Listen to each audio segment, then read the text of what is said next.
It all started because Eric Clapton wanted a permanent spot at the bar. He liked his perch in the groovy Hard Rock Cafe in Mayfair, but found best pal George Harrison often sauntered to his favorite Leaning Point first. It probably added salt to the wound that Beatle George also got to marry Pattie Boyd first before Clapton. The first Hard Rock Cafe, co-founded in the West End of London in 1971 by US businessman Isaac Tigrat, didn't have bar stools at the time. In efforts to get one, Clapton bribed him with one of his guitars. He got a stool, and Harrison shifted his bind.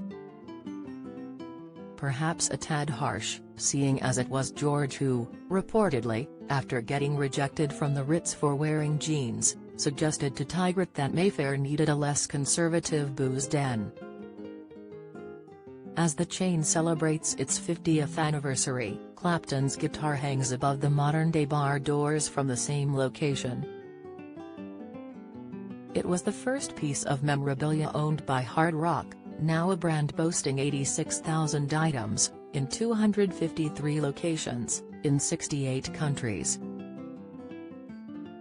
Giovanni Taliaferro, vice president of memorabilia and design, won't reveal their worth. But given it ranges from Jerry Halliwell's Union Jack Britt's dress, hanging in his office, to Beatles' handwritten lyrics, to Madonna's pointy cup corset, to Little Richard's boots, insurance must run pretty high. "These are our Mona Lisas, they are priceless," is what he will say. So priceless, he has just flown over from the US clutching a guitar belonging to The Who's Peter Townsend. "I've flown with Michael Jackson's red leather jacket from Beat It, and his father Joseph Jackson's guitar, the one Tito learned to play on," he relays. Incidentally, that Townsend guitar was Hard Rock's second piece of memorabilia, donated by The Who's co-founder after he saw Clapton had managed to secure a stool. Apparently, he had it biked over, sort of regretted it, asked for it back, but didn't get his way.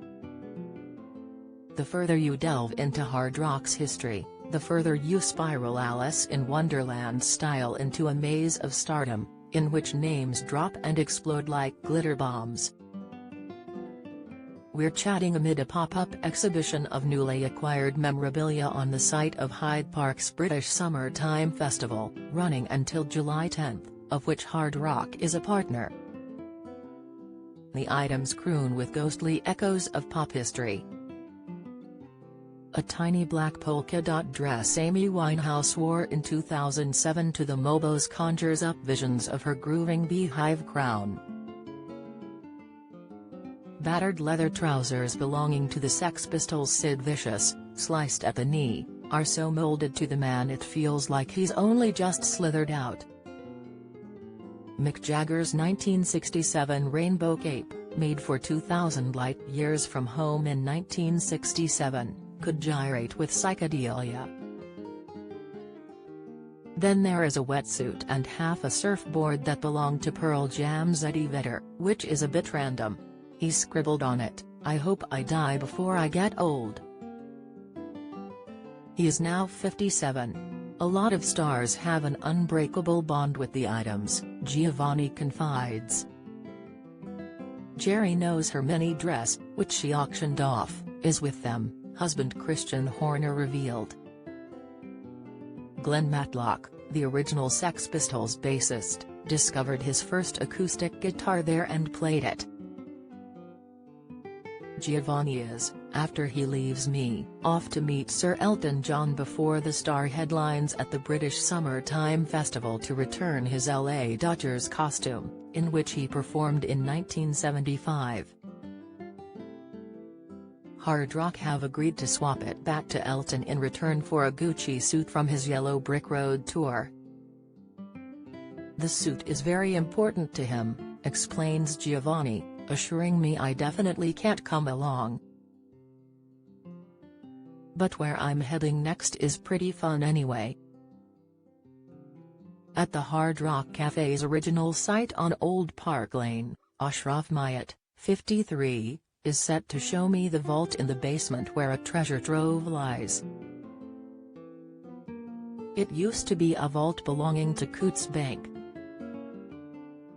Princess Diana's wedding dress was kept here before the big day.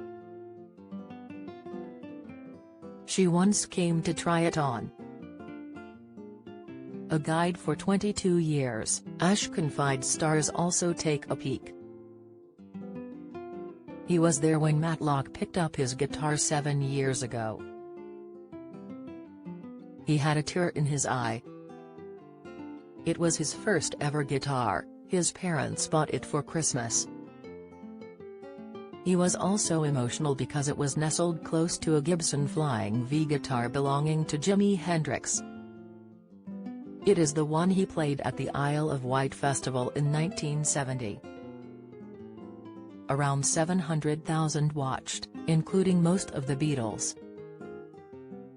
Bob Geldof, who popped down recently with his grandchildren, told Ash he was there, too.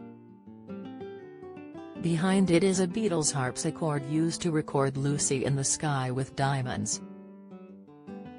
Across the way is a Madonna corset designed by Jean-Paul Gaultier for her 1990 Blonde Ambition tour.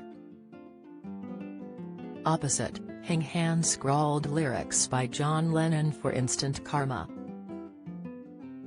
Finally, avoiding a Chinese black lacquered chair once owned by Freddie Mercury, we take a pew. Literally. I assume this isn't part of the memorabilia? I ask. But yes, it is. This is a church pew that was in the home of George Frederick Handel in the 1700s, which Hendrix lived in, he says.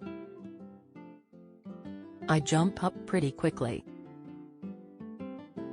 But it's okay, apparently all the stars like to have their picture taken here. Ringo's even done the peace sign where I sit.